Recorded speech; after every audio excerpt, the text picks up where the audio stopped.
Record. Greetings to each and every one of you. I'd like to begin by expressing my extreme gratitude to and congratulating the organizers, the Bir Doinur team, and especially Tolikan Ismailova, the FIDH Vice President, for inviting me to speak at the closing ceremony of this year's Human Rights Film Festival in Kyrgyzstan.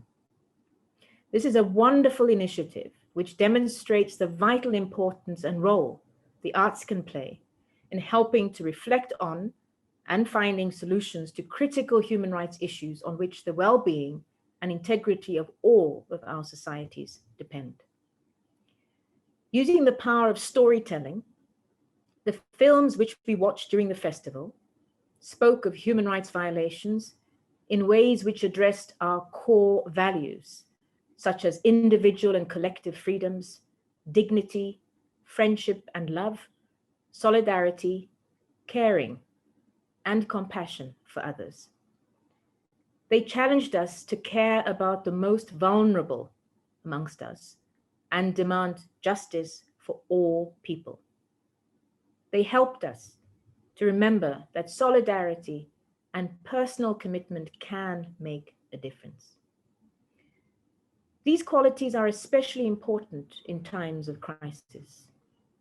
The outbreak of the COVID-19 virus has exposed serious inequalities of access to, as well as enjoyment of, public health and social security systems in all countries. And for a large number of people today, injustice, social insecurity, and deprivation are a living reality. The International Federation for Human Rights, FIDH, is dedicated to the protection of human rights around the world. I believe that human rights should serve as a compass for recovery from the crisis. This is what I'd like to talk about today. Human rights do not dictate how much governments should spend on health or which specific measures they should take in response to the pandemic, but they assert the basic rights of people and corresponding obligations of states. The right to health, for instance, requires governments to invest as much of their resources as possible in health services to ensure that everyone is tested and cared for, and that doctors and nurses receive the necessary personal protective equipment. Kyrgyzstan has become one of the countries where the measures announced by the government have hit the economy hard. Many citizens have lost their jobs, and many are unable to receive timely medical care. Thanks to reports by independent journalists and non-governmental organizations like Bir Doinur, Adilet, and Kailem Shami, all of which are member organizations of FIDH, we learned about these serious challenges and received valuable recommendations from them on how responses to this crisis can be improved. This is why freedom of expression and access to information, which are fundamental human rights, are so important in responding to the COVID-19 crisis. By focusing on human rights, we can build a society in which the authorities listen to the voices of the people and act in the best public interest. We can build a fair and equitable society which considers the interests of its most vulnerable members and cares for the elderly, for people with disabilities, ethnic and national minorities, women, particularly survivors of domestic violence, those living in extreme poverty, and children. We can build a responsible society equipped with mechanisms to monitor and regulate the actions of politicians, as well as to fight impunity.